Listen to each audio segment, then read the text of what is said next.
Hi and welcome back to my channel, and if you're new, hi and welcome to my channel.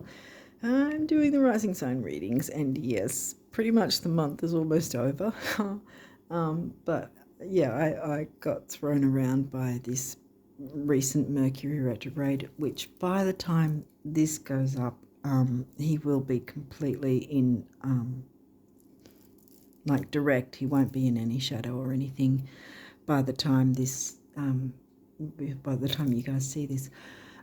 Yeah, so for those who haven't seen these videos before, I usually like to try and say let you know what's going on in the skies at this point of time that might pertain to the reading as well.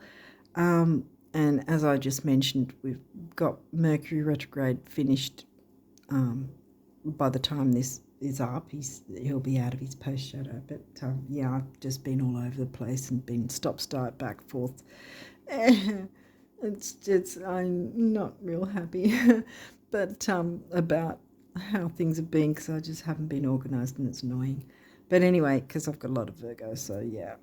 But the next Mercury retrograde will be in topocentric true sidereal Pisces, and mainstream will probably be saying it'll be retrograding in Aries, but won't. It'll be in Pisces. And that's going to happen at the start of April, and I think that's the 1st of April. So if we work from that, right, the 1st of April, 2 to 3 weeks prior to that is when we're going to start feeling his pre-shadow, and that will be early to mid-March with that. So next we've got Jupiter, who is now in his post-shadow because he's stationed direct on the 31st, so he's no longer in retrograde. Uranus is still in retrograde until the 27th of this month, and then he goes into post-shadow because there's a pre-shadow, then there's the event, then there's the post-shadow, and that's with retrogrades and eclipses, with the energies that you feel before and after and during. So yeah, so because I follow this topocentric sidereal system, which because it uses the visible sky and the actual physical size of each constellation rather than putting them in neat 30-degree sections, which is not what the actual sky is. And what, you know, when you look through a telescope, go to an astronomy website that's got nothing to do with astrology, and find out where all the planets and whatever are placed, and they're not going to be where tropical say they are, which is a shame that tropical follow that system, but there it is. Anyway, so we had a new moon in Sag. The next new moon is going to be in Capricorn, and I think I didn't say this at the opening, but because I'm so late with these last few signs, what I'm doing here, since we've got such a short amount of January left, I'm doing the remaining part of January and the first half of February. And so I'm including the new moon in February because it's going to be a pretty big deal. It's a new moon in Capricorn because the last one was in Sag, and again the tropical would have said the last one was in Capricorn when it actually was in Sag, but the next one will actually be in Capricorn, and obviously tropical astrology, they're going to say it's in Aquarius when it's actually Capricorn. But anyway, it's the reason it's going to be big is not only that it's a new moon in Capricorn, it's not an eclipse, but it's a new moon in Capricorn, and on that very same day, it turns out by timing that on the very same day of that new moon, it's also the Chinese New Year of Dragon, the dragon. And the dragon is seen as very auspicious and lucky. And also this year is what the Chinese believe to be an 8-year. It is an 8-year. The Chinese believe the number 8 to be their lucky number, you know, the number they perceive to be the luckiest number, 8. And so the year is 8. It's Chinese Year of the Dragon on the same day as the Capricorn new moon. So that's no coincidence. There's a lot of big, potent, powerful energy wanting to come our way and bring us, the new and abundance and all that, because the dragon is very auspicious in the Chinese, I guess you'd call it, mythology. Yeah, and so it's about bringing luck and success into our lives. So, what's next? The full moon this month is going to be in Cancer, or Cancerian sign. And again, probably tropical. Mainstream will say it's in Leo when it's not. Next month it will be in Leo. Yeah, so usually it's 1 to 2 signs difference. Depending on the degrees, it's 1 to 2 signs difference between topocentric, true sidereal, again, which actually puts them in their right places, and then tropical, which goes by a system made up with every single sign being 30 degrees, which it's not. But anyway. So anyway, then we've got the eclipses. Now, it's generally a minimum of a 3-month window of the shadow periods prior to and after, like pre-shadow and post-shadow. And so we had the October eclipses, which if you want to just run by 3 months, then we're out of that eclipse doorway. But if you're going 3 to 6 months, we're still in there, if that makes sense, from the October eclipses last year. But I will add that the energies won't be as strong and potent, I believe, because we're out of that first potent 3-month period. So the next full moon that's considered in mainstream an eclipse is not actually going to be an eclipse because of the degrees. The degrees are going to be really close, but not close enough to be considered an actual eclipse. Having said that, it's this is the one in March, late March, 25th, I think, of March. It's going to be a Virgo full moon. But it's still going to be more potent than a regular full moon, but not as potent as an eclipse. And that's not such a bad thing because it's a full moon, and the full moon lunar eclipses are the ones that are generally the more painful ones, if you want to put it that way. The new moon eclipse in Pisces on the 9th of April is going to be an actual eclipse. So, and then we're going to have eclipses later in the year in September and October, and they're going to be the same signs because, again, the size of the constellations. Virgo and Pisces are really massive constellations, and constellations like, say, Cancer and Scorpio are really, really tiny.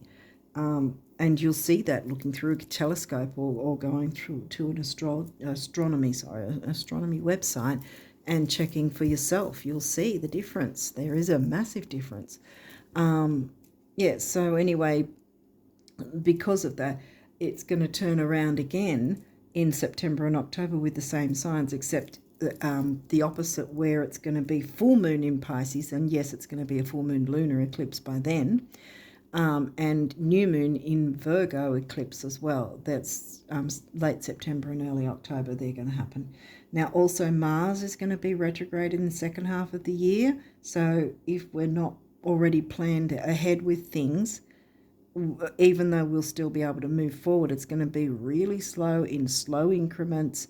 And if we want to scream forward, particularly, we're going to get mighty frustrated because it's going to be so slow going.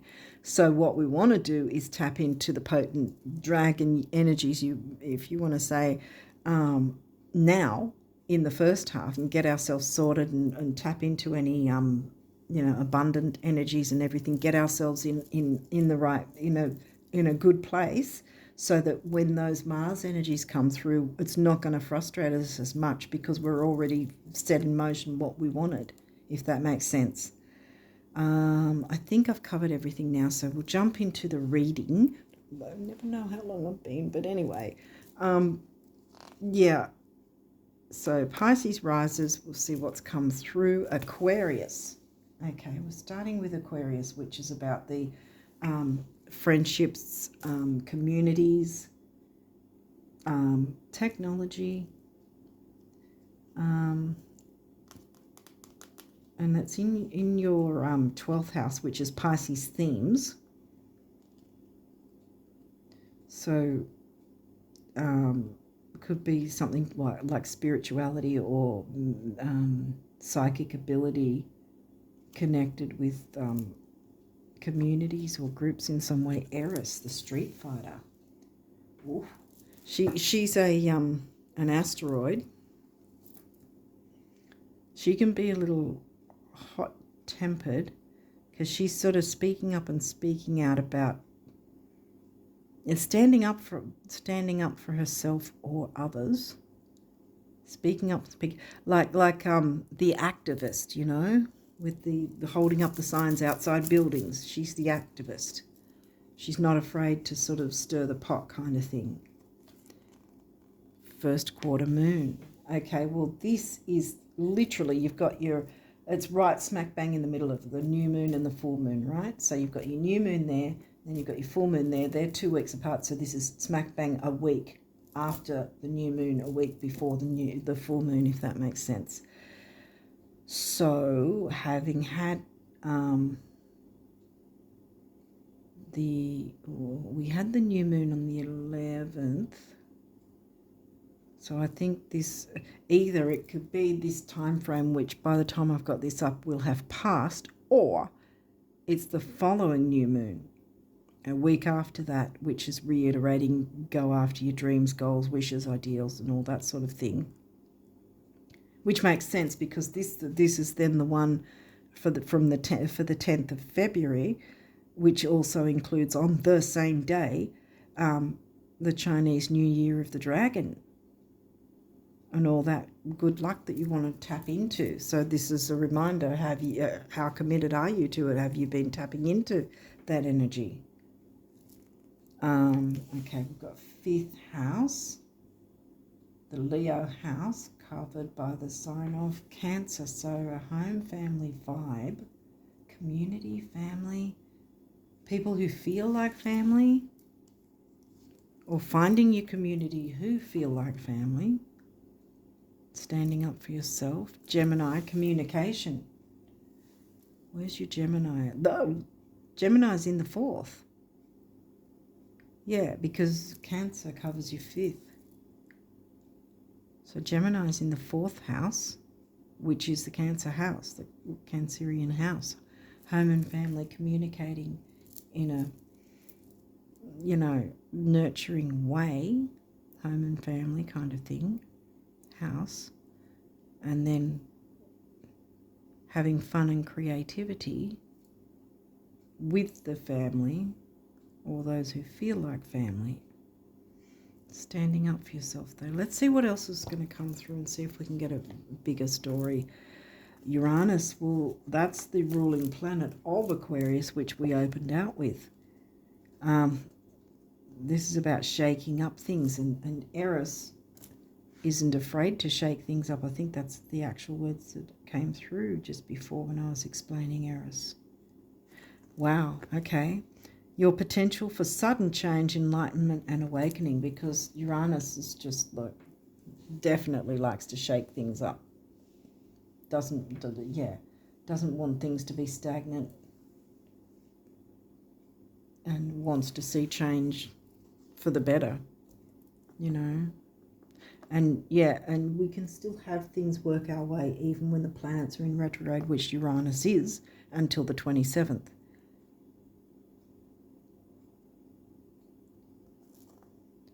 The 5th house. Here we go again. Okay, the 5th house. Where you have fun, romance, and create things you are proud of. So there's something about creativity and community. Being around those who feel like family.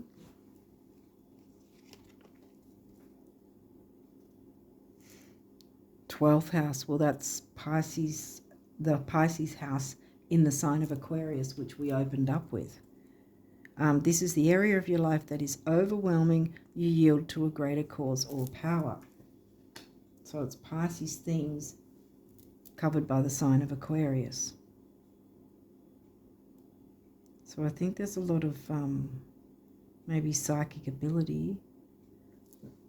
Not yet certain that it's got to do with any self-sabotage or the negative side of Pisces.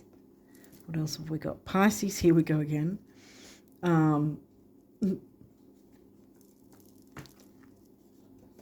That's your rising sign. What else did we get? All right. This energy is wistful, endlessly loving, compassionate, and forgiving. It confuses and softens resolve. And this is right in the middle. So this is about your rising sign, how the world sees you. Shake things up and don't be afraid to speak up for yourself and or others.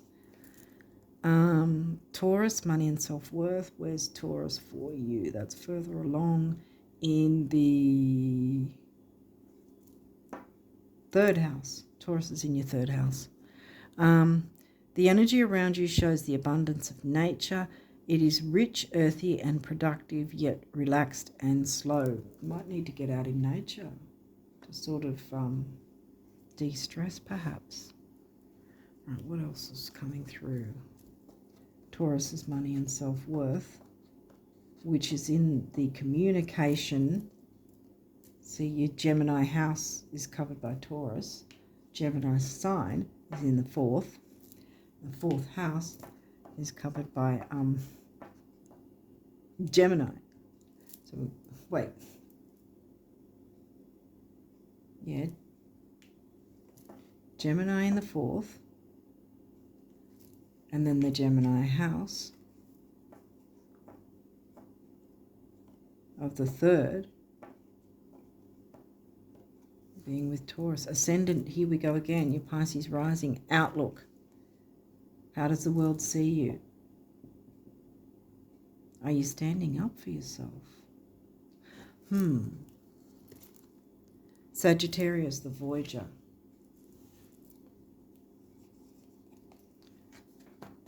Sag is in your 10th.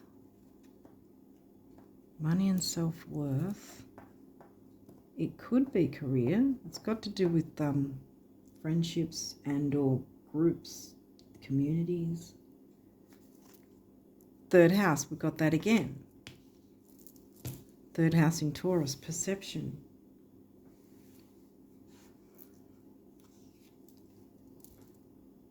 Aries, the radical. That's in your second house, money and self-worth.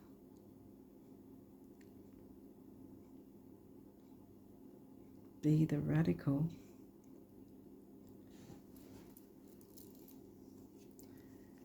Change perceptions. Maybe there's something you can do with your creativity that will change other people's perceptions by default, or you need perhaps to change your perception about something. But this first quarter moon here means it's the one directly after the new moon, which means it's new moon energy. It's not yet the full moon, so it's not about letting go. It's about bringing something in, standing up for yourself and or others, breaking things up, shaking things up. Saturn, wisdom. Doing it with wisdom. Jupiter, expansion. Okay. So there's room for expansion. Your rising signs involved, how the world perceives you. Maybe that's what's going on. The world needs to change their perception of you. And you can do that through your creativity, maybe. Okay, what else? These might have reversals, but we'll walk through it if there is. What have we got? Well, one, retrograde. Well, there's been retrogrades. Review. We've still got Uranus in retrograde. So there's still time to review how to shake things up. But this is in reverse, so maybe you already know what this is about, so you don't really need to waste time reviewing anymore, if that makes sense. What else have we got? Vesta, hearth. Well, I said those who feel like family, didn't I? Because there was the Cancerian vibe. Cancer's in the 5th. However, this is in reverse, so maybe you, whatever's been going on, you haven't felt like you've, home and hearth. You haven't felt the connection, the, what do you call it? The closeness that you'd get with home and family.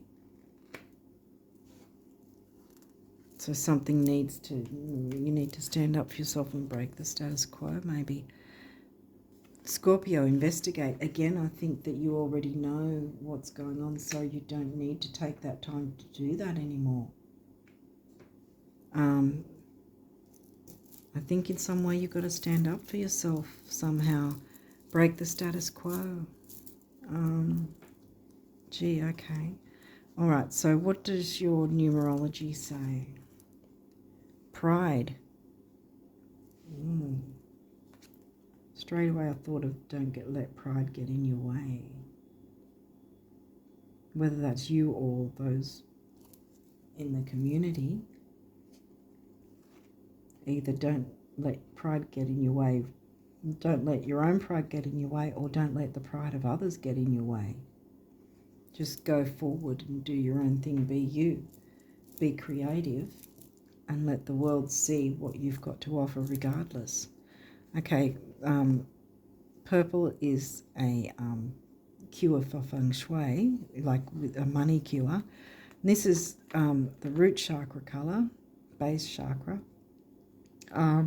It's about grounding, stability, security, all that. 1 is personal power and emotional vitality. 9 is big beginnings, big endings. I did mention the eclipses, which are big beginnings, big endings, but I also think that the Capricorn new moon and the year of the dragon are pretty huge as well. So I think that they should be kept in mind as well. I think that's got something to do with it. And, abundance! And heart chakra colour. 1-8, as I mentioned earlier, that the Chinese believe 8 to be the lucky auspicious number. This year comes to an 8. And this is 8, money and stability. 8 comes to a 7, which is the mind and creativity. And we were talking about creativity. Okay, what's your abundance messages?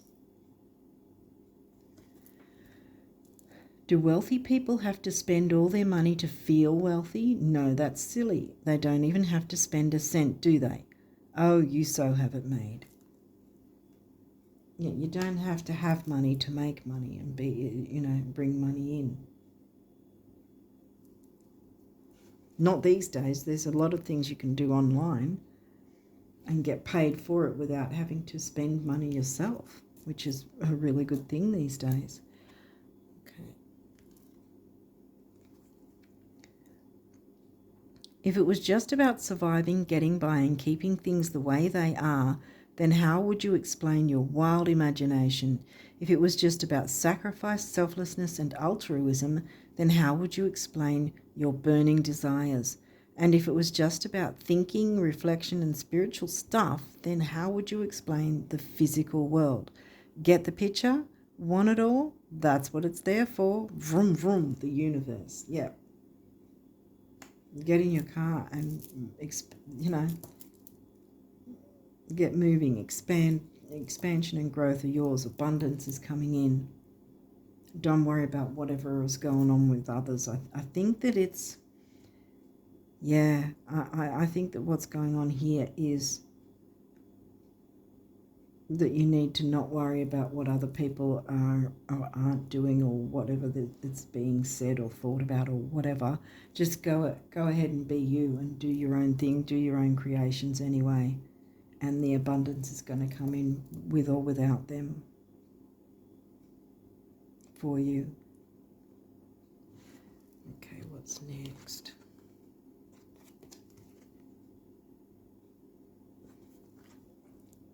I don't know, I'm not sure if I explained, but obviously you can tell Now, anyway, if I did miss out, I'm telling you that I've pre-shuffled all of the decks this time round instead of you shuffling on camera at the end. I don't know if I said that, so sorry if I didn't before. Plan the celebration now. Sweep the floor, clean the slate, pick a date. February 10th is actually a good date, just saying. Window shop, buy a few things, go out on a limb, rearrange the furniture, pick some flowers, take some time off.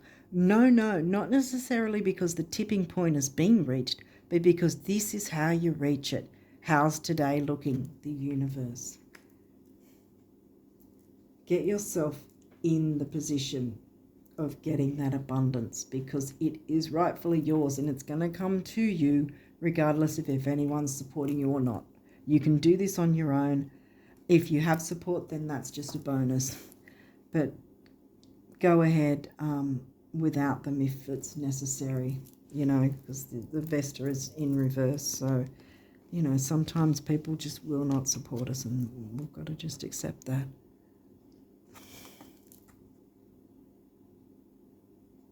Can you see that? I don't know. The camera's really fuzzy. One of abundance's many corollaries is that the brighter your light shines, the more you attract everything, moths and butterflies, at which point you begin learning what to celebrate and what to let fly on by, or whom. Flame on, the universe. Wow. So there you go. Yeah, it might be that... might not necessarily be about letting someone go per se, or ending a relationship, because it's not really showing that so much as just not letting people's opinions pull you down. I mean, we didn't get Psyche, but it's sort of in a way got that bit of flavour of don't let other people's actions or inactions, because it might not be their opinions so much as just the way they're acting or what they're not doing, or if they're being neglectful of you or whatever in some way. Don't let that pull you back, and just keep going ahead with your own creativity, because you're going to be jumping into that new moon energy. And I think Eris wants you to do that for yourself. So you're standing up and speaking up for yourself in that sense, because you're jumping into that energy regardless of whoever else is or isn't by your side with you. You can do this on your own, and you can grab that abundance. You can bring that abundance in for sure. 10th of February, I think that's a big deal with Year of the Dragon and the Capricorn new moon. I think that's going to be a big deal, because that's the career and money, right?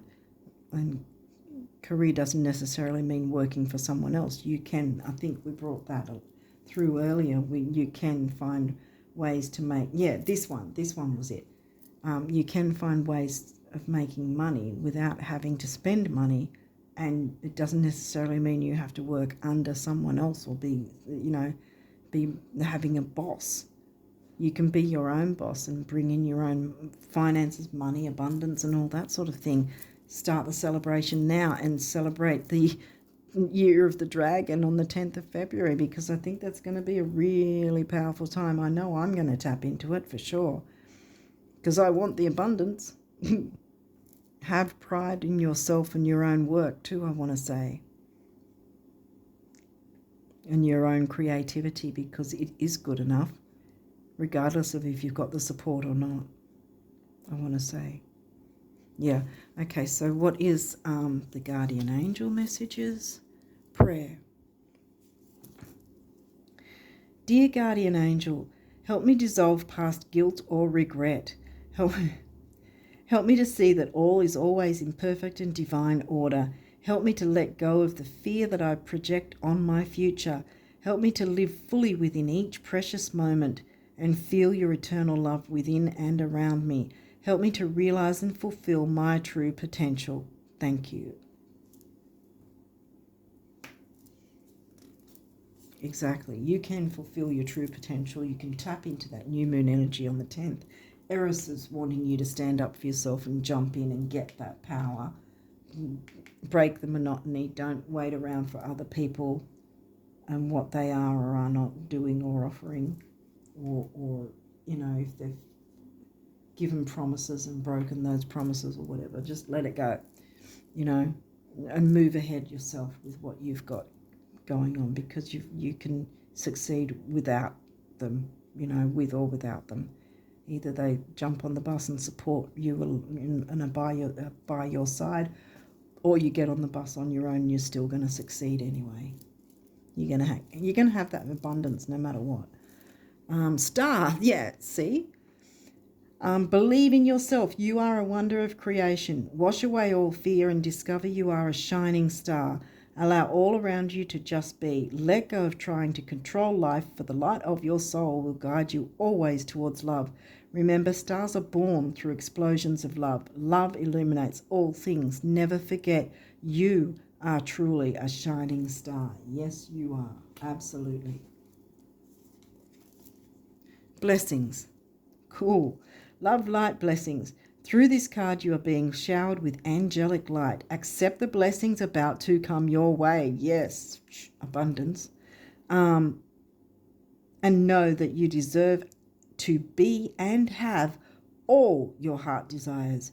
You are being lovingly guided along a golden path, a magical journey through which you shall discover your true essence, the infinite and eternal you. Congratulations.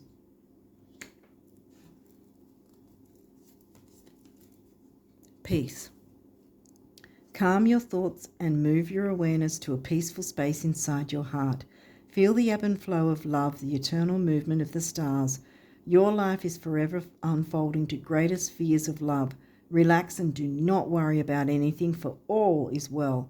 You will soon enter a time of well-earned peace and tranquility. And I'm putting that on your abundance, because you're going to have that abundance coming in. It's happening, guys. Opportunity. Yay. See, I was saying that.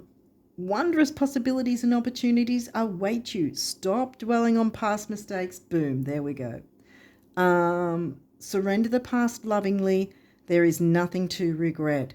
All is always in perfect and divine order. Everything that you've ever experienced has helped you in some way. The past is behind you. The path ahead is clear. Move forward joyfully and fulfill your heart's desire. Yeah, absolutely. Believe. Be open to all possibilities and opportunities. Let go of preconceived ideas. There is nothing to fear. You are constantly surrounded by love. Start to believe in yourself and start to believe in yourself and trust your instincts. Wondrous possibilities and opportunities abound,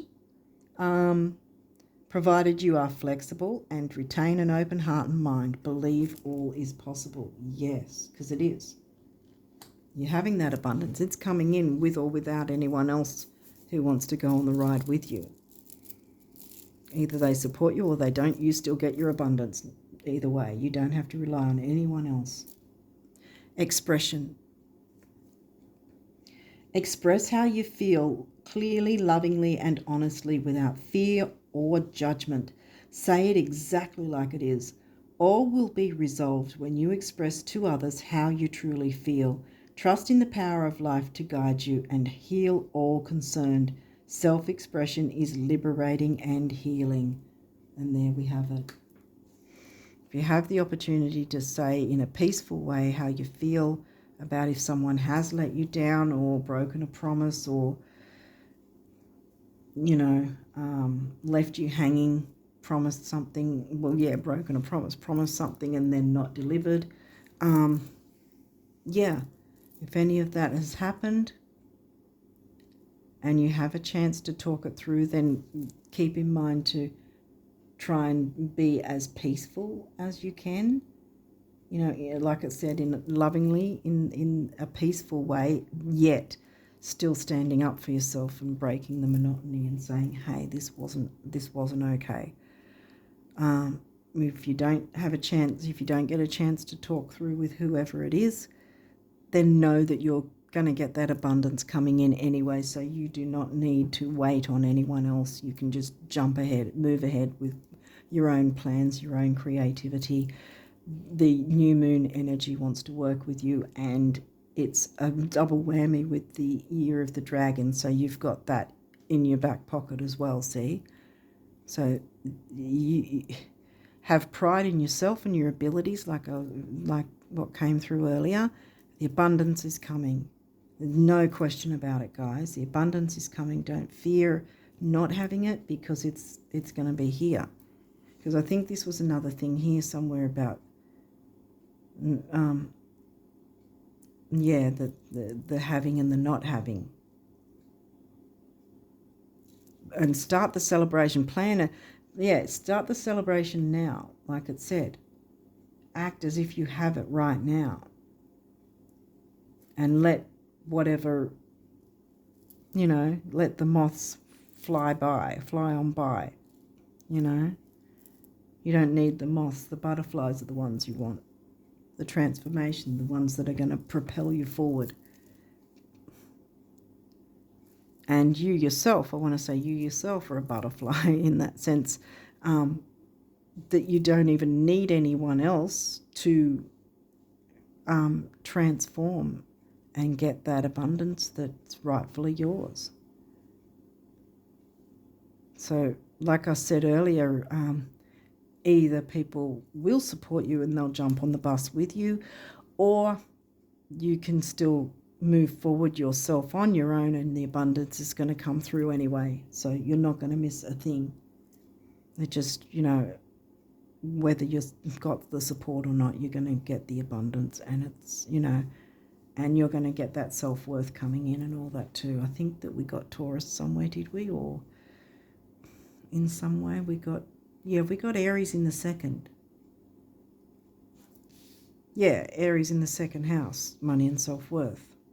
So you're going to have pride in yourself, and self-worth is going to strengthen, because you know you are capable of this. You can do this alone. If you have support, that's fantastic. It makes it so much better, yes. But if not, you know that you have the power to do this yourself anyway and succeed exactly the same way anyway.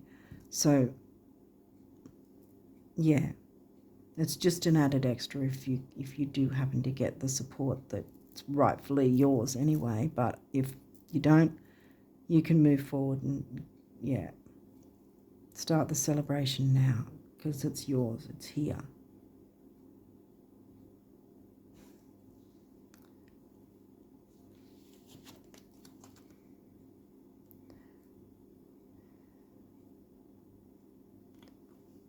Your wild imagination, your burning desires, bringing it into the physical, that's what it's there for.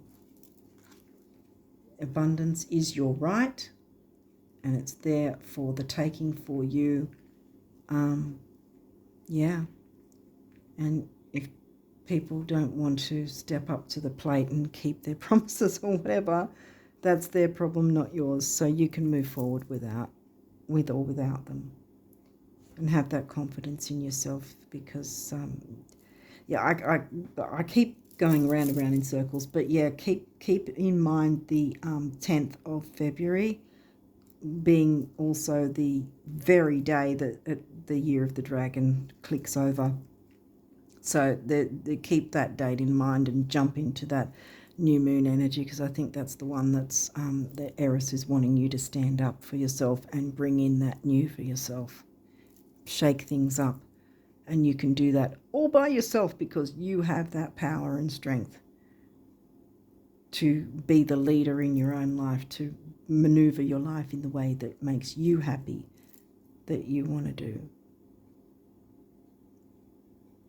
Okay, hopefully that all makes sense, and I wish you all the best of luck with all these energies, and and the happy year of the dragon. I will be doing another reading for February to cover February, and it will be a hell of a lot quicker than this one was. But in any case, I still hope you tap into all these abundant energies, because abundance is your right to have, and it is coming. And you have the power to do it all by yourself. You don't need anyone else. You don't need to wait for anyone else or be approved by anyone else. You can jump in and get it yourself. It's coming. It's coming, no matter whether someone's supporting you or not.